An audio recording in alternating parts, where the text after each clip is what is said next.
Dhanendra Kumar, ex-IAS officer and ex-chairperson of Competition Commission of India, also is there on the broadcast. Let me bring in Mr. Dhanendra Kumar.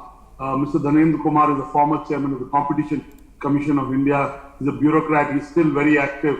Let me ask you, Mr. Dhanendra Kumar, that in the last 6+ months, e-commerce has grown, and on the back of e-commerce, SMEs have grown. So tell us, over the next 12 months, 18 months, what will the government do to accelerate this growth? And does it need to bring in change in taxation, in rules, in governance? Give us a viewpoint. And I'm sure from you we'll get a nuanced viewpoint. Thank you, Anurag. First of all, my apologies for a slight interruption in between. The electricity was playing truant and there was no Wi-Fi for a brief while.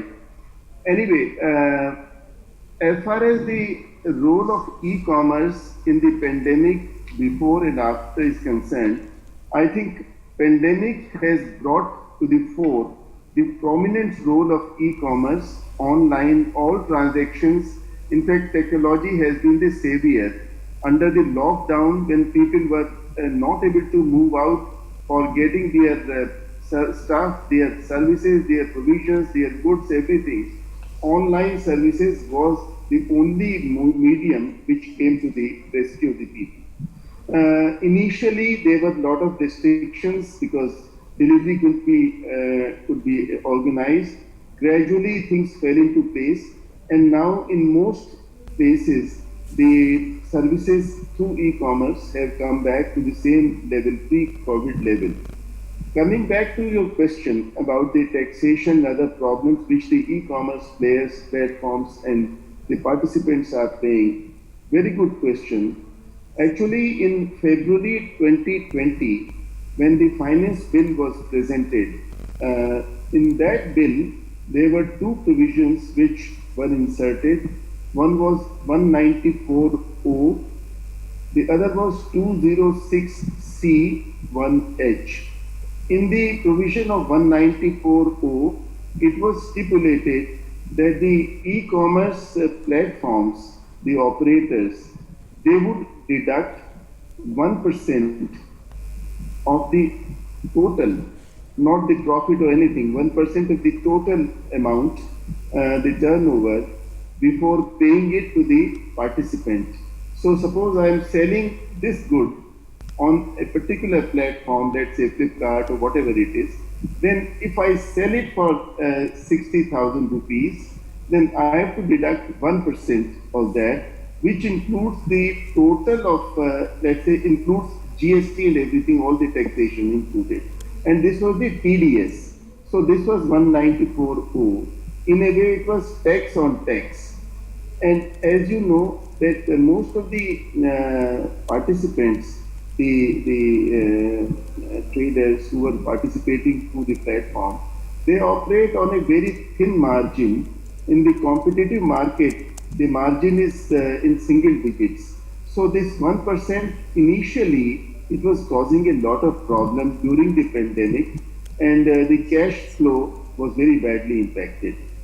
On top of this came this 206C1H, whereby it was stipulated that for all transactions, all this thing above 50 lakhs, they would be again, it was called TCS, tax collected at source, and this would be withheld at 0.1%.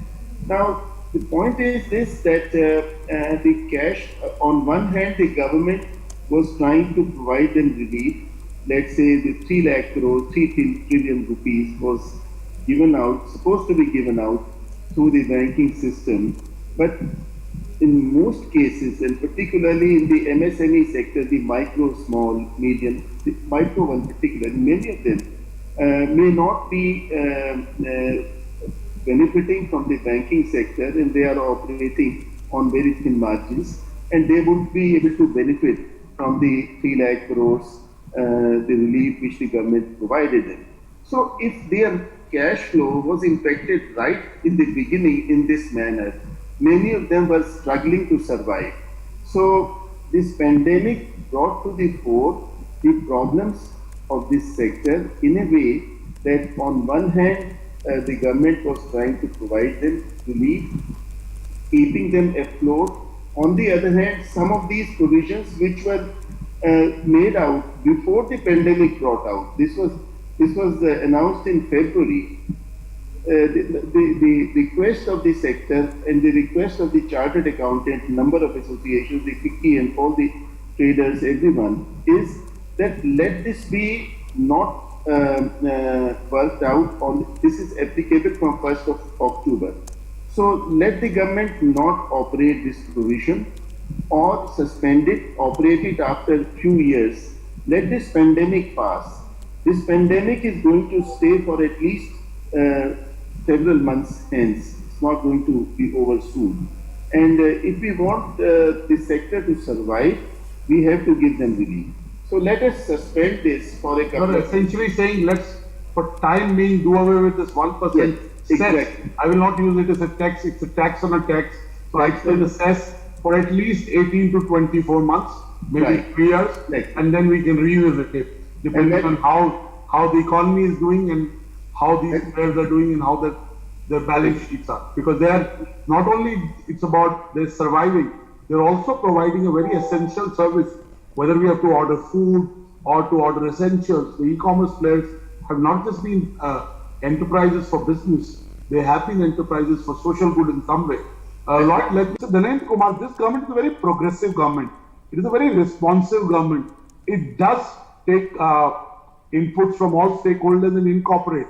And, you know, while it is also a bold government, it goes ahead and takes policy decisions and kind of lets them get implemented. What is the thought process you think from the government that has led to this seemingly not good idea of this 1% tax? As I mentioned, Anurag-ji, this 1% tax came into being in February, effective 1st of October. In February, when it was envisaged, there was nobody knew about this coming pandemic. I am very hopeful that in the next few days, when it is going to be operational from 1st of October, it's a wishful thinking, but I'm sure that the government is going to review it. But since you asked a few more thoughts, if I could take a couple of more minutes and mention what I wanted to say in the beginning. As my colleagues on the panel pointed out, MSME sector is probably the backbone of Indian economy.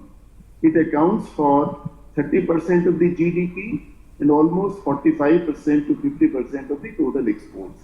Also, in terms of employment, it is about 30 to 35% of employment, almost 15 crore people.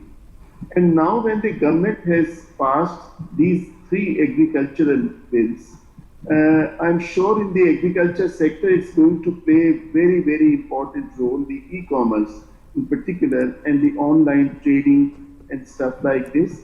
And it is extremely important that the government on both sides, I mean, for the supply side as also for the demand side, is aware of all this, and probably lots of things are going to happen in the times to come. The point I wanted to make basically are the following, just a few bullet points. First of all, I feel that MSME sector needs to be given a big push in India, and there's no gainsaying on that.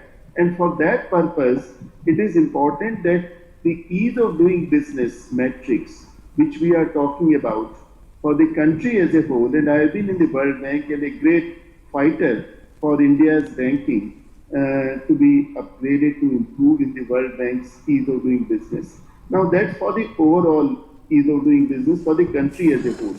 For the MSME sector, you mentioned about the regulatory cholesterol, the burden, the cost of compliances and so on.